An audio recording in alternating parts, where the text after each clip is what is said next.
It had been racking my brain for months. What exactly did he keep in there?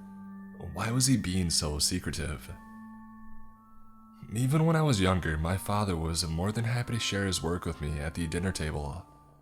I listened intently, fascinated by the projects his biotech lab was working on. I didn't understand most of the jargon, but that's probably why he was so willing to reveal the hidden truths of the trade. He knew I wouldn't retain enough to be a liability. But then there's the room. It was an extension of his bedroom, one that was built when we moved in so he could do some of his work from home. Its secrets were locked behind a cast iron door, and no matter how many times I asked, my father would not divulge what he described as being classified research. Eventually, I stopped nagging him about it. And that brings us to the other day. My father woke me at 6:30 a.m. sharp for my weekly blood draw. It was something that he had started last year as a precaution. Knowing the dangers he potentially brought home each day, he felt the need to check in and make sure that I hadn't been infected with one of the many strains of harmful bacteria that he worked with. Up to that point, I was in tip-top shape. No issues since the day he started. This day, however, broke the streak. My dad went to his secret room, ran his usual test on my blood, and raced back to see me, startled by an alarming discovery. My blood had been tainted by something, as he described it. He assured me there was nothing to worry about. He would just need to go into work to run some more scans and get second opinions on the data. He promised to be back home before dinner.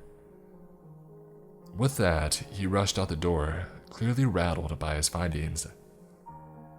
When dinner time rolled around and he wasn't home, I became a bit worried and I called him. He answered and said there were more tests to be performed, but everything was looking good. He told me to cook one of the microwave meals on the freezer and to not wait up, as he would be late arriving home. I did as he instructed and I got ready for bed. And that's when an idea sprung to mind. I had attempted to open my father's secret door on many occasions, but to no avail. There were 2 deadbolts in place, as well as a run-of-the-mill padlock. Without the 3 separate keys needed to unlock it, it was a fruitless endeavor. But still, it was fun to try and imagine the wonders that would await me upon potentially opening it. It was the fuel that sparked many of my daydreams over the years. As I did so often when he wasn't home, I ventured into his bedroom and walked over to the mysterious door. Upon closer inspection, I was surprised to see the deadbolts undone. The only thing standing between me and my dad's classified research was the cheap lock hanging at the door's handle. He must have left in such haste that he didn't feel the need for redundancy. Sure that I wouldn't be prowling about his room while he was at the lab. Curiosity was a far stronger feeling than he knew. Knowing this would be my only chance, I got to work. Using wire cutters and a thin metal coat hanger, I constructed a makeshift lockpick. Shaking it within the keyhole, however, was not rewarding. I only succeeded in twisting the pick into a pretzel-like form, rendering it useless. Disappointed, I knew it had to be done. It was time for Plan B. I felt somewhat foolish as I hurried out into the darkness of our garden in the backyard. As I picked up a sizable stone and headed back in, my father's trust in me was broken, and he would soon know. My prize would have to be worth the damage, because there was no way I could hide or explain away a busted lock. But the allure of whatever it was that lurked within his room had such a strong pull that I almost didn't care. The need to see its contents far outweighed the fear of impending punishment. Once inside and back at the iron door, I looked down at the rock in my hand. I now had the power to solve the mystery, and I was elated. With a couple of vicious swigs, the lock gave in to the force and fell to the floor below. My heart was racing as I slowly pulled the door open and peered inside, astonished. It was a truly marvelous sight. Inside my father's room was a plethora of tanks, wires, and devices, all of which looked to be lab-issued in design. Certainly not anything I had ever seen in a retail setting. Within the tanks, a blue neon liquid, with pockets of air bubbling to the surface, each with its own unique creature. Some were fused together, others had too many eyes or appendages. One in particular that caught my attention was a fox-like rodent, with transparent fur and skin, granting me a glimpse at the inner workings of its body. A close second favorite would have to have been a fiery orange bird the size of my palm with iridescent wings. All of these living marvels were suspended in animation, locked in a peaceful slumber behind their glass. The oddities in the room had far exceeded my expectations. My dad was creating new life, fathering a new era not only in his field, but in Mother Nature. These animals had the potential to deeply alter the face of Earth's wilderness. Perhaps they even had the power to benefit the world's ecosystem as a whole. I was so very proud of him. As I gazed at my father's work in awe, I noticed something. In the center of the room was another tank, larger than the rest, covered by a completely opaque black sheet. This must have been his pride and joy, a creature that stood out in a way the others couldn't. A magic he must have captured so brilliantly that he didn't even want to look at it himself for fear of being distracted, transfixed by its appearance. Excited, I was compelled to dislocate the sheet from the tank. In doing so, I was mortified. Behind the glass was a human, but only a portion of one. It was a head and partial torso, cut off just below the chest. New cells were being replicated at a steady pace, slowly completing its shape. With its increasingly rapid rate of regeneration, it looked as though it might be in a walking state by week's end. It being human didn't trouble me so much. It was the face. My face. This project of my dad's was a clone, a living, breathing copy of my DNA. Unsettled, I couldn't help but stare. Even the minute detail was accurate, down to the individual hairs floating above its scalp. I was no longer enamored with my father's room. My stomach had turned to such a degree that I felt as though I had become sick. And then the strangest thing happened. My clone opened its eyes. On either side of its nose were black ellipses, the likes of which I had never seen on a face before. After its eyelids receded, the mouth opened and I was accosted by a muffled but frightening shriek. Its incomplete form thrashed about wildly. I ran away as fast as I could, the sound of glass shattering behind me. I foolishly forgot to close the door, too preoccupied with my own survival. I looked back once while running and saw the horrifying sights of a dark-eyed version of me from the chest up, floating through the house to my position. I left as quickly as possible and sprinted into the trees towards my father's lab. Coming from the direction of my home, a terrifying symphony of unnatural screams filled the forest. The facility where my father worked, as well as our home, was located along a dirt road in the woods. Moonlight soaked the path, granting me ample visibility to make my way there. My trek was met with the eerie soundscapes of the forest, including the occasional far-off outburst from my copy, who I knew must have been gaining on me. Having legs was an advantage. My pace never wavered, and I was able to reach the lab within the hour. Before venturing over to the entrance, I surveyed my surroundings.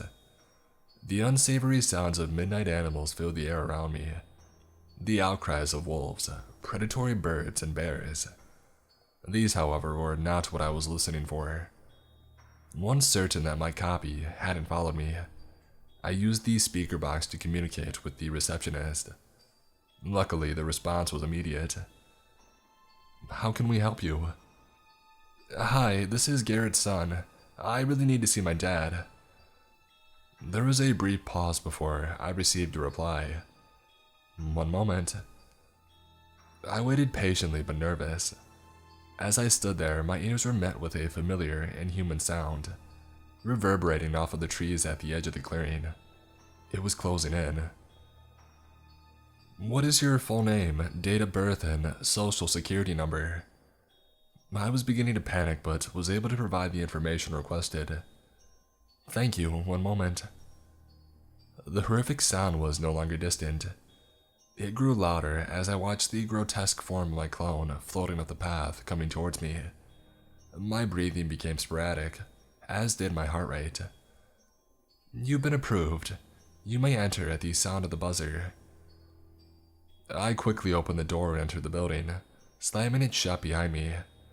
My other self did his best to charge at the closed door, but was unable to penetrate its thick metal layers. I was finally safe. At the front desk, the receptionist offered a greeting and pointed me in the direction of the next floor, where my father's office was located. I thanked him and I headed off upstairs. The second floor of the lab was a labyrinth. Red carpet and identical white doors weaving in and out of the dimly lit hallways. I tried turning the knob on the first door that I saw, which belonged to room 371. It was locked. "Hello, is there anyone in there? I'm looking for my father." A man opened the door for me and sat down at his desk. The room wasn't anything special. Some workstations with a plant and waste bin in the corner. No sign of my father. I tried conversing with the man who let me in, but he ignored me completely. His strange demeanor and zombie-like state were unsettling. Unable to get any answers out of him, I left, and the door was swiftly shut behind me. The other rooms were exactly the same. I tried dozens of them. There was always a single worker inside, all of whom ignored my presence. The closest that I came to a conversation was one of them trembling, muttering to themselves, "This isn't worth the paycheck." After that, I stopped knocking on doors altogether and simply wandered the hallways. It seemed that there was a rule against speaking to outsiders. Just as I was about to go back down to the receptionist and ask for directions, I saw a door at the end of one of the hallways, unlike the rest. It was white, but instead of a room number, there was a plaque affixed to its surface. Dr. Garrett Covenwood, head of operations. That was it, my dad's office. I waltzed over and I knocked on the door. "Dad, it's me. I made a mistake and I really need to talk to you." There was no response. Fortunately, the door was unlocked. I gently turned the knob and pushed it open, revealing the inner sanctum of my father's workplace. Another area that I had always wanted to see, one that I constructed many times in my imagination. Unlike the secret room at home, his office was entirely normal. There was more red carpet and plain white walls. A single desk was perched in the corner, complete with a computer and piles of paperwork. On the opposite side was a filing cabinet and a few chairs. That was it. It was as ordinary and mundane as it could possibly be, but I wasn't disappointed. My only goal was to tell my dad about the copy and hope that he would know what to do. I scoured the room in hopes of finding a phone to call him with, but there wasn't one. Instead, I discovered a strange red button protruding from the side of his desk. In pressing it, something unexpected happened. I watched amazed as the far wall of my dad's office opened up and slid into the corner, governed by an unseen mechanical interface. Behind it was a long, brightly lit tunnel. Upon crossing the threshold, I noticed several tanks lined up along the walls, similar to the ones back home. Inside them, more copies of me, suspended in bubbling liquid. I was once again mortified. I couldn't fathom what my dad was doing or why. I racked my brain for answers, but none came. Before I could contemplate the matter any further, I noticed something. There was an opening at the end of the tunnel. Just before it was a final tank on the right wall, numbered 2263. The glass was broken and its contents had been emptied. I raced over to the opening and found a room filled with computers and various electronic hardware. There, laying in the center of the room, was my father, his lower half in a pool of blood. I ran to his side and I turned him over, tears wetting my face. He was still breathing, but barely. He managed to open his eyes and he smiled upon seeing me. I thought I told you not to wait up for me. I smiled but continued to cry. I'm so sorry. I broke into your room and I let that thing out. I didn't know what to do. He coughed. My eyes scanned his body and identified a gash at his lower abdomen. I applied pressure as best I could. It's okay. There are some things I need to tell you before I go. Please, listen carefully. I wiped the tears away with my arm and I nodded in agreement. What I heard changed my whole life. As you know, your mother died in childbirth. I was never the same after that. He coughed some more, and I applied more pressure, hoping that it would keep him alive. What I never told you was that you died too. The birth was premature and the complications that arose were too much for your fragile form. You never made it out of the operating room. I bore a look of shock and confusion, almost gasping as he spoke. I couldn't save your mother, but I thought that I could save you, at least in some fashion. It was the only thing that kept me from losing my sanity after her death. I extracted the cells from your body and used them here to make more of you. Clones. Clones? I asked. But why? I couldn't bear the thought of being without the two of you. Saving you was my only hope. Unfortunately, there were side effects that came with the methods we used. He let out another loud cough. Blood dripped from his mouth. All of the clones gained unforeseen abilities. This affected their temperament and caused them to lash out. Each and every model went haywire within a day. You are our most successful attempt. You mean I'm a clone? I could barely get the words out. Yes, but your vitals are the same as your predecessors. In addition to their vicious behavior, all the previous versions of you became comatose within 3 months' time. And that's when we placed them back in their tanks, where they remain in an eternal slumber. With the tests I ran today on the prototype at home, I thought I had solved it. I tried the antidote on one of the clones here at the lab. It backfired. Blood seeped out from behind my hands. No amount of pressure could stop it. I was able to wake it up, but it grew wilder than the rest. It had abilities the others didn't, and it used them to attack. How long have I been alive? How much time do I have left? He coughed some more. I wasn't sure he would even be able to respond. You have 1 more week. You all have neural implants. That's how I was able to give you your memories. I was saddened by the news, but it was strangely relieving to know the truth. My father looked up at me one last time. The blood was now pouring from his wound. I hope you can forgive me. I love you so much. His eyes went blank and his head fell on my arms. He was gone. I sat there for a long time and cried over my father's lifeless body. Even if I was only 3 months old and equipped with fabricated memories, he was the only family I ever knew. Even if it wasn't a real relationship, I loved him. As I wept, footsteps echoed in the distance. I turned to see the full-bodied clone that had broken free from the tunnel, standing at the edge of the room. His eyes were dark and his mouth opened at an unnatural angle. He let out a shriek that pierced my very soul and struck fear into my racing heart. I had to escape, but how? I stood to meet its horrific gaze. Terrified and without many options, I tried conversing with it. "Hello, can you see me with those eyes of yours? I'm just like you. We're family, in a sense." It tilted its head in curiosity. I cautiously walked towards it. "It's okay, I'm not here to hurt you. I was created just as you were. We're the same, you and me."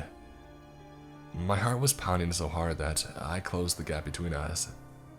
"You see, there isn't anything to be frightened of. I'm your friend." Now inches apart, I put my haphazard plan in motion. Without giving it a second thought, I pushed my clone aside with a great deal of force and rushed out of the tunnel and into my father's office. It screamed a sickening cry and ran to me.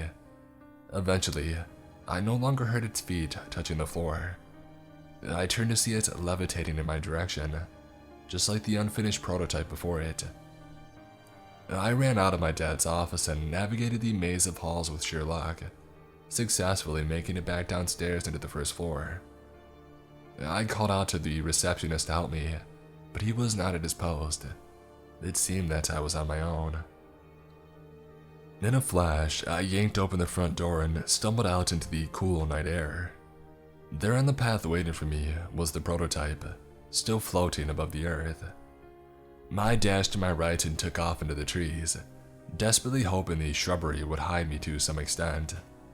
It was no use. I looked back to see both clones honed in on my position, both flying into the forest. There was no way that I could outrun them. Thinking quick, I developed a theory. Their eyes were void of color. I thought of the exchange I had with the clone in my dad's office. It was a long shot, but I carefully took cover behind a tree, walking as softly as I could manage. The clones followed suit, but dispersed at my last position, seemingly unaware of my whereabouts. They split up in an effort to find me. My theory was proven correct. They were blind, only able to react to sound. That's how they were able to navigate the forest in the dark. If I was quiet, I thought, I might be able to leave unnoticed. Putting as little weight as possible into each of my steps, I made my way to another tree and then another. I repeated this process until I accidentally stepped on a fallen branch, creating a loud crack that rang through the woods. My cover was blown. Within a matter of seconds, the two clones caught up to me and readied themselves for an attack. I was out of breath and energy, unable to run anymore. There would be no escaping them now. This was it, my final moment. Knowing that I only had a week left anyway, I wasn't all that bothered. The only thing that kept me scared was the thought of what these foul creatures would unleash upon me. They had abilities unknown to the actual world. Seeing the agony my father went through when he passed, it was safe to assume that I was in a great deal of anguish at the hands of my other selves. I closed my eyes for the impending torment, and that's when a fleeting thought bubbled to the surface. If I was a clone just like them, did I have powers too? I opened my eyes and just barely had time to dodge a red stream of liquid that shot from the prototype's mouth. It met the tree at my side and mounted its bark clean off. The other clone extended its arm and turned its hand in a circular motion. The space around us seemed to bend, making my vision blur. I was inflicted by hallucinations, the likes of which I never want to experience again. Bound by this power, the visions at the time felt all too real. I was standing in a white room in a hospital. From what I could tell, doctors were scrambling to deliver a baby. I managed to catch a glimpse of a woman between the outline of their forms. It was my mother. I had only ever seen her in pictures, but I was certain that it was her. This was the day that I was born, or at least, when the actual me was born. Her pained cries ricocheted off the walls and burrowed into my ears. After a moment or two, the sound abruptly stopped and the doctors dispersed, forming a path to the table. I hesitantly stepped over it and was greeted by a terrible sight. My mother was still, her eyes glazed over. Something was moving within her abdomen. It began clawing its way out, blood and organs spilling over onto the floor. A face appeared above the mess. It was one of the clones, its dark eyes cutting through my stare and shaking me to my core. It expelled a black smoke from its mouth that swirled around the room and filled my field of view. It then dissipated, transitioning to another scene.